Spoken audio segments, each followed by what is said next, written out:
రోమపత్రిక 5వ అధ్యాయం 6వ వచనం నుంచి 11వ వచనం వరకు. ఏలయనగా మనం ఇంకా బలహీనులమైండగా క్రీస్తు యుక్త కాలమున భక్తిహీనుల కొరకు చనిపోయిన. నీతిమంతుని కొరకు సహితము ఒకడు చనిపోవుట అరుదు. మంచివాని కొరకు ఎవడైనా ఒకవేళ చనిపోవ తెగింపవచ్చును. అయితే దేవుడు మన ఎడల తన ప్రేమను వెల్లడిపరచుచున్నాడు. ఎట్లనగా మనం ఇంకనూ పాపులమై ఉండగానే క్రీస్తు మన కొరకు చనిపోయిన. కాబట్టి ఆయన రక్తము వలన ఇప్పుడు నీతిమంతులముగా తీర్చబడి మరింత నిశ్చయముగా ఆయన ద్వారా ఉగ్రత నుండి రక్షింపబడదుము. ఏలయనగా శత్రువులమై ఉండగా ఆయన కుమారుని మరణము ద్వారా మనము దేవునితో సమాధానపరచబడిన ఎడల సమాధానపరచబడిన వారమై ఆయన జీవించుట చేత మరి నిశ్చయముగా రక్షింపబడదుము. అంతేకాదు మన ప్రభు అయిన యేసుక్రీస్తు ద్వారా మనము దేవుని యందు అతిశయపడుచున్నాము. ఆయన ద్వారానే మనము ఇప్పుడు సమాధాన స్థితి పొంది ఉన్నాము. కనుక మనం పాపులంగా ఉండగానే ఆయన మన కొరకు చనిపోయినట్లయితే ఇప్పుడు సమాధానపరచబడి ఆయన యందు విశ్వాసం ఉంచి ఆయన బిడ్డలంగా పిలువబడిన తరువాత మనము ఆయనతో పాటుగా నడిచే ముందుకు సాగేటువంటి మన ప్రయాణ దినాలలో యాత్రా మార్గంలో ఆయన మరింత తోడుగా ఉండి ఆ ప్రేమ ద్వారా మనలను బలపరిచి ముందుకు సాగించేవాడుగా ఉన్నాడు. కనుక మనం పాపులంగా ఉండగానే అంత గొప్ప కార్యమును చేసిన దేవుడు మనం రక్షించబడిన తరువాత మనం సమాధానం కలిగి ఉండగా ఆయనను ఎరిగిన వారంగా చేయబడి ఉండగా ఆయన పిల్లలంగా ఉండగా ఈ పరిశుద్ధతలో మనం ముందుకు సాగటానికి చూపుతున్నటువంటి ఆసక్తి ప్రకారంగా దేవుడు తన ప్రేమ ద్వారా మనల్ని బలపరిచి ఆదరించి ముందుకు సాగించేటువంటి వాడుగా చేయబడ్డాడు ఉన్నాడు. తర్వాత 10వ వచనంలో ఏలయనగా శత్రువులమై ఉండగా ఆయన కుమారుని మరణము ద్వారా మనము దేవునితో సమాధానపరచబడిన ఎడల సమాధానపరచబడిన వారమై ఆయన జీవించుట చేత మరి నిశ్చయముగా రక్షింపబడతాము. మనం చదివినటువంటి పరమగీతాలలో నీ భుజముల మీద నన్ను నామాశ్రముగా ఉంచము, నీ హృదయం మీద నన్ను నామాశ్రముగా ఉంచము. హృదయం మీద ఉంచబడిన నామాశ్రముగా బడుట అనేటువంటిది ఆయన మన పక్షంగా చూపించినటువంటి ప్రేమ. మన హృదయాలలో పరిశుద్ధాత్మ ద్వారా కుమ్మరించబడి ఆ ప్రేమను మనం రుచి చూచి దానిలో మనం అర్థం చేసుకుని ఆయనను ప్రేమించగలిగేటట్లుగా చేసి ఆయనలో నిలబడేటట్లుగా చేసింది. ఆ భుజముల మీద నామాశ్రమంగా ఉంచబడినటువంటిది ఆయన బలము ద్వారా లేక ఆయన జీవం ద్వారా మనము దినదినము మన ప్రయాణ యాత్ర మార్గంలో చక్కగా బలాన్ని పొంది జీవించడానికి పనికిరాగలిగేటట్లుగా చేసింది. 10వ వచనంలో మనము దేవునితో సమాధానపరచబడిన ఎడల సమాధానపరచబడిన వారమే అంటే ఒకసారి ఆయన మన కొరకు చనిపోయి తిరిగి లేవటం ద్వారా సమాధానపరచబడిన వారమై ఉండగా అంటే ఇదివరకు శత్రువులమై ఉన్నటువంటి స్థితి నుంచి దాటి సమాధానపరచబడినటువంటి స్థితిలోనికి మనం వచ్చి ఉండగా ఇప్పుడు ఆ ప్రభు అయిన యేసుక్రీస్తు యొక్క పునరుద్ధాన జీవం మనలను నిశ్చయముగా రక్షింపబడదు, మరి నిశ్చయముగా రక్షింపబడదు. అంటే ఆ జీవం మనలో పనిచేయటం ద్వారా మనకు కలిగేటువంటి శ్రమలలో కానీ ఓర్పులో నిలబడి ఉండటం కానీ పరీక్షలో నెగ్గుకు రావటం కానీ నిరీక్షణలో అతిశయపడటం కానీ వాటన్నిటిలో కూడా మరింతగా మనం రక్షింపబడి అంటే జయాన్ని పొంది ముందుకు సాగటానికి సహాయపడేదిగా ఉంది ప్రభు అయిన యేసుక్రీస్తు యొక్క జీవం. మొట్టమొదటిది ప్రేమ ద్వారా మన హృదయాలను ఆదరించి బలపరిచేవాడుగా ఉన్నాడు. అది మన లోపల జరగవలసిన కార్యం. మనము ఆయన జీవం మనలో పనిచేయటం ద్వారా ఆయన కోరిన విధంగా మనం ఏ విధంగా ఈ జీవితాన్ని కొనసాగించాలో అది బయటకు బాహ్యంగా వెల్లడిపరచడానికి అవసరమైనటువంటి జీవితాన్ని ఆయన జీవం మనలో పనిచేయడం ద్వారా చక్కగా మనం వెల్లడిపరచగలిగేటట్లుగా చేసేవాడుగా ఆయన ఉన్నాడు. ఆ విధంగా మరి పాత నిబంధనలో అహరోను భుజస్కంధముల మీద హృదయం మీద వారిని మోసుకొని నడిపించినట్లుగా అంటే దేవుని సన్నిధిలో అది మన ప్రభు అయిన యేసుక్రీస్తు గుర్తు. అది మన పక్షంగా కూడా ఆయన జీవము ద్వారా మనము చక్కగా ముందుకు సాగడానికి నడిపించబడగలగటానికి అవసరమైనటువంటి కార్యమును ఆయన మన పక్షంగా చేసేవాడిగా ఉన్నాడు. ఆ జీవం మనలో నిలిచి ఉన్నటువంటి చూడండి ఇక్కడ కొలసీలు రాసిన పత్రిక 3వ అధ్యాయం 1వ వచనం నుంచి 4వ వచనం వరకు. మీరు క్రీస్తుతో కూడా లేపబడిన వారైతే పైనున్న వాటినే వెతకుడి. అక్కడ క్రీస్తు దేవుని కుడిపార్శ్వమున కూర్చుండి ఉన్నాడు. పైనున్న వాటి మీదనే కానీ భూ సంబంధమైన వాటి మీద మనసు పెట్టుకొనకడి. ఏలయనగా మీరు మృతి పొందితిరి, మీ జీవము క్రీస్తుతో కూడా దేవుని యందు దాచబడి ఉన్నది. మనకు జీవమయన్న క్రీస్తు ప్రత్యక్షమైనప్పుడు మీరును ఆయనతో కూడా మహిమయందు ప్రత్యక్షపరచబడుదురు. ఇది ఆ జీవం, మీరు మరింతగా ఆయన జీవము ద్వారా రక్షింపబడుదురు అనే మాటకు అర్థం ఇక్కడ పౌలు మరోసారి వివరిస్తున్నాడు. మీరు ఏలయనగా మీరు మృతి పొందితిరి, మీ జీవము క్రీస్తుతో కూడా దేవుని యందు దాచబడినది. అంటే ఈ ప్రాణ సంబంధమైనటువంటి జీవితం అంతయు కూడా ప్రభు అయిన యేసుక్రీస్తుతో కూడా సిలువ వేయబడి ఆయన మనలో జీవించినటువంటి పరిశుద్ధాత్మ ద్వారా ప్రభు అయిన యేసుక్రీస్తు జీవం మనలో చక్కగా పనిచేసి ఈ పరిశుద్ధీకరణ అనేటువంటి ప్రక్రియలో మనం జయ జీవితాన్ని కలిగి ముందుకు సాగటానికి సహాయపడేదిగా ప్రభు అయిన యేసుక్రీస్తు యొక్క జీవం మనలో పనిచేసేదిగా ఉన్నది. ఎప్పటి వరకు అయితే ఆ శ్రమలు లేకపోతే ఆ ప్రక్రియ అంతటిలో కూడా మనం ప్రభు అయిన యేసుక్రీస్తు యొక్క మరణముతో ఐక్యపరచబడిన వారంగా ఉండము, మన ప్రభు అయిన యేసుక్రీస్తు యొక్క జీవం కూడా మనలో పనిచేయదు. ఆ పని చేసినప్పుడు మాత్రమే పరిశుద్ధాత్మ దేవుడు మనలో స్వేచ్ఛగా దేవుని యొక్క పరిశుద్ధీకరణ కార్యాన్ని ముందుకు కొనసాగించగలడు. ఆ జీవం ఎవరిలో అయితే పనిచేస్తున్నదో వాళ్ళు మాత్రమే ఆ నిరీక్షణలో అతిశయపడి, ఇక్కడ మనం చదువుతున్న 4వ వచనంలో, కొలసీ పత్రిక 3వ అధ్యాయం 4వ వచనం, మనకు జీవమైన క్రీస్తు ప్రత్యక్షమైనప్పుడు మీరును ఆయనతో కూడా మహిమయందు ప్రత్యక్షపరచబడతారు. మన యొక్క నిరీక్షణ చివరి యొక్క అంశం అదే కదా. సో కనుక ఆ జీవం మనలో కనుక పని చేయటానికి అవసరమైనటువంటి ప్రణాళికను దేవుడు ముందుగానే రచించి మనందరము దానిలో ప్రవేశించగలిగేటువంటి మార్గాన్ని మన కొరకై ఆయన సుగమం చేసి ఉన్నాడు. చూడండి, పౌలు యొక్క ఈ అనుభవాన్ని గురించి గలతీ పత్రిక 2వ అధ్యాయం 20వ వచనంలో, నేను క్రీస్తుతో కూడా సిలువ వేయబడి ఉన్నాను. అక్కడ కొలసీ పత్రికలో కూడా మీరు మృతి నొందితిరి, నేను క్రీస్తుతో కూడా సిలువ వేయబడి ఉన్నాను, ఇక జీవించువాడను నేను కాను, క్రీస్తే నా యందు జీవించుచున్నాడు. నేను ఇప్పుడు శరీరమందు జీవించుతున్న జీవితము నన్ను ప్రేమించి నా కొరకు తను తాను అప్పగించుకుని దేవుని కుమారుని యందు విశ్వాసము వలన జీవించుచున్నాను.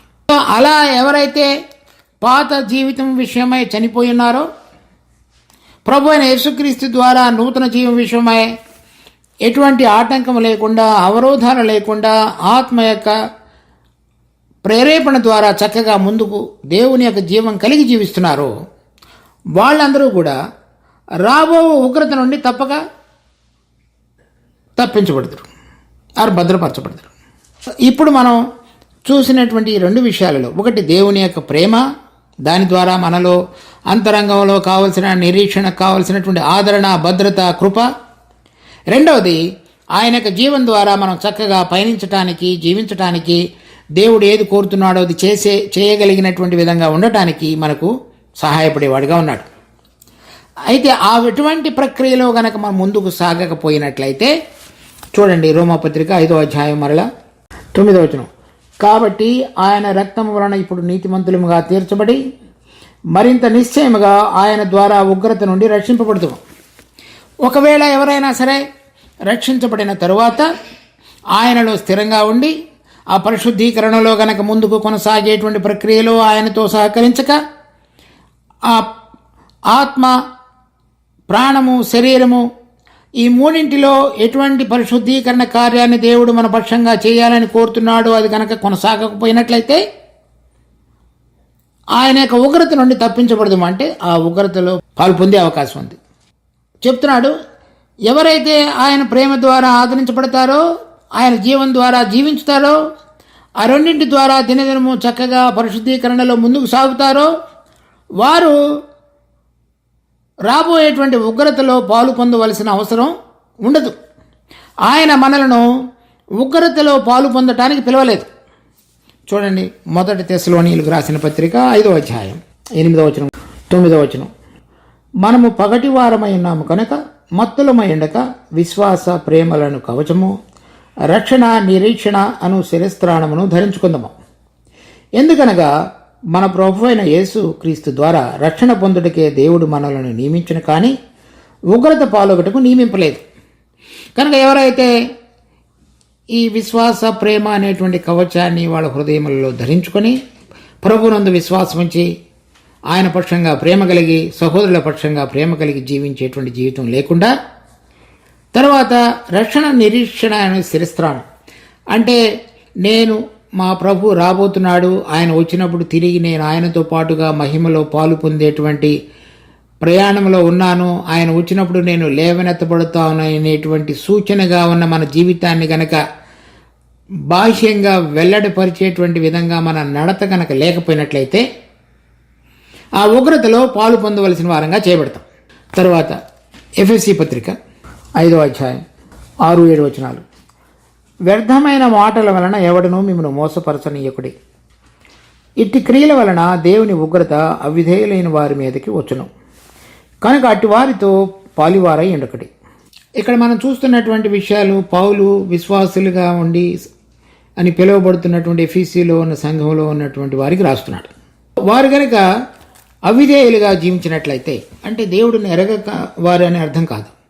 దేవుడు ఎరిగిన తరువాత దేవుడు మన జీవితంలో పరిశుద్ధీకరణ అనేటువంటి ప్రక్రియలో ముందుకు సాగించడానికి దానికి దేవునితోటి సహకరించకుండా వాళ్ళు అవిధేయులుగా గనక జీవించినట్లయితే రాబోయేటువంటి ఉగ్రతలో పాలు పొందవలసినటువంటి అవకాశాన్ని గురించి హెచ్చరిస్తున్నాడు. అది మంచిది కాదు మనకి. తర్వాత చివరిగా చూడండి కొలసీ పత్రిక 3వ అధ్యాయం 5వ వచనం.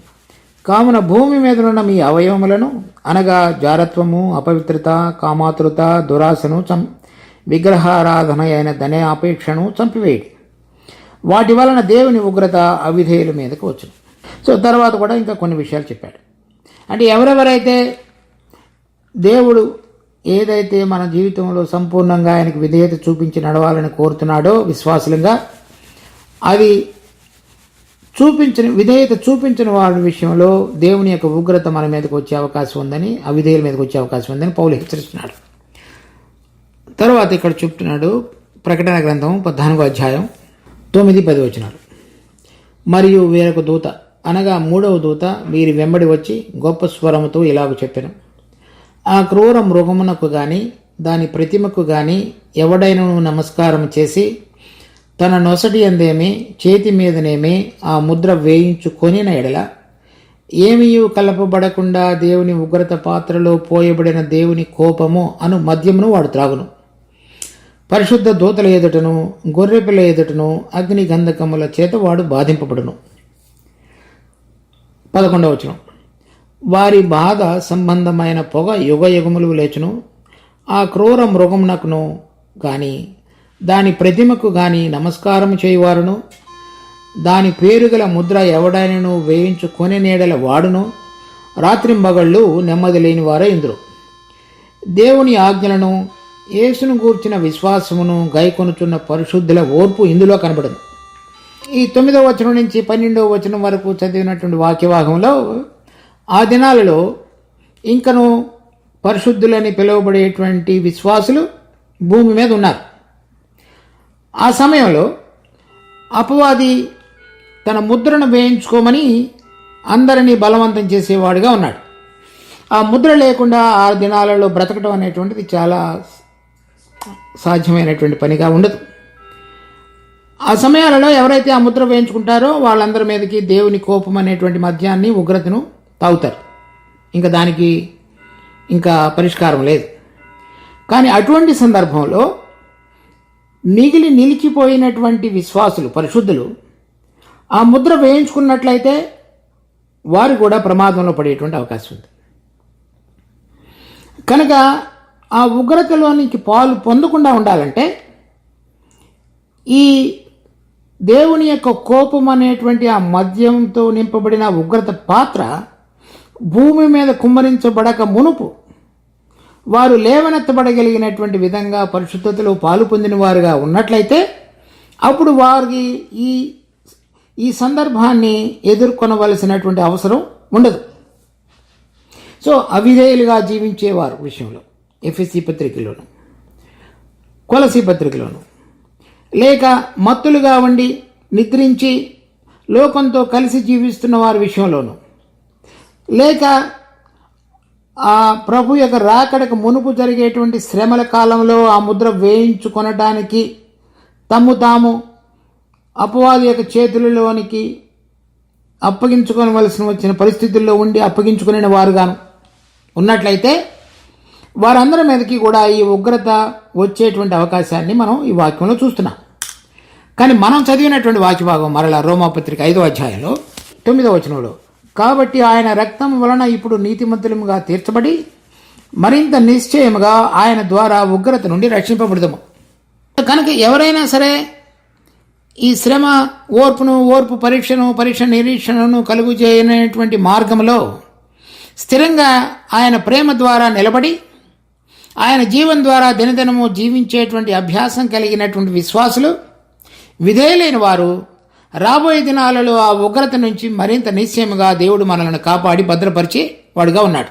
ఇప్పుడు మనం ఆలోచించితే మనకు అర్థమవుతుంది, దేవుడు ఇప్పుడు మనకు వెళుతున్నటువంటి ప్రతి పరిస్థితిలో ఏదైతే కొంతమంది శ్రమ అనుకుంటున్నారో, ఇబ్బంది అనుకుంటున్నారో, ఇరుకు అనుకున్న వాళ్ళ జీవితాల్లో దానికి విధేయత చూపించి ఆ పరిశుద్ధతలో ముందుకు కొనసాగకుండా వాళ్ళ జీవితాన్ని గనక అలాగే అవిధేయతతో గనక ముగించినట్లయితే దేవుని యొక్క తీర్పు వారికి నిలబడేదిగా ఉన్నది.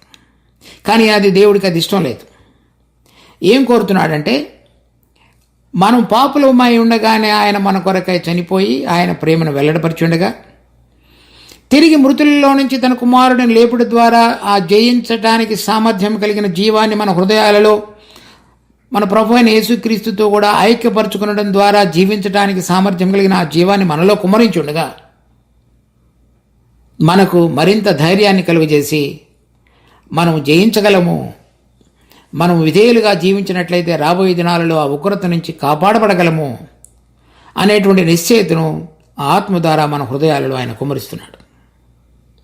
కనుక ఇప్పుడు మనం పరీక్షించుకోవలసిన విషయం ఏంటంటే, ఆ నిరీక్షణలో కనుక మనం అతిశయపడుతున్నట్లయితే దేవుడు మన పిలిచినటువంటి ఉన్నతమైన సంకల్పాన్ని మన జీవితాలలో నెరవేర్చడానికి అవసరమైన విధంగా ప్రతిరోజు విధేయత చూపించిన వారమై ఆయన ప్రేమ ద్వారా ఆదరించబడి బలపరచబడి ఆయన జీవం ద్వారా నడుచుట అనేటువంటి అభ్యాసాన్ని పౌలు నెరవేర్చినట్లుగా మనం కూడా నెరవేర్చినట్లయితే ఆ పరిశుద్ధీకరణ అనేటువంటి ప్రక్రియలో ముందుకు సాగగలం. దేవుడు ఈ వాక్యం మన కొరకే ఆశీర్వదించును గాక. ప్రార్థించుకుందాం. మా జీవం కలిగిన తండ్రి, మీరు ఇచ్చిన ఈ వాక్య భాగాన్ని బట్టి ఎంతో వందనాలు. దీన్ని మా కొరకే ఆశీర్వదించి మరి ఈ పరిశుద్ధీకరణ అనేటువంటి ప్రక్రియలో మా ఆత్మ, ప్రాణము, శరీరం అనేటువంటి వాటిలో కలిగిన మలినత్వాన్ని మేము తీసివేసుకొని మీ ఎదుట నిర్దోషులంగా ప్రభా మరి పవిత్రపరచంగా నిలబడగలగటానికి అవసరమైనటువంటి ప్రక్రియను మాలో కొనసాగించి ముందుకు సాగించమని ప్రార్థిస్తున్నాం.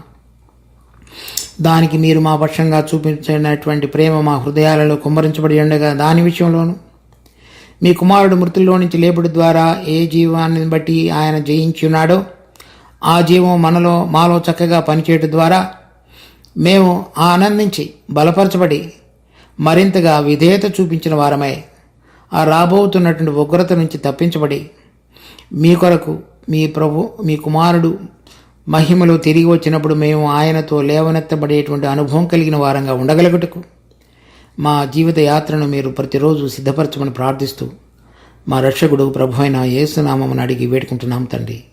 ఆమేన్.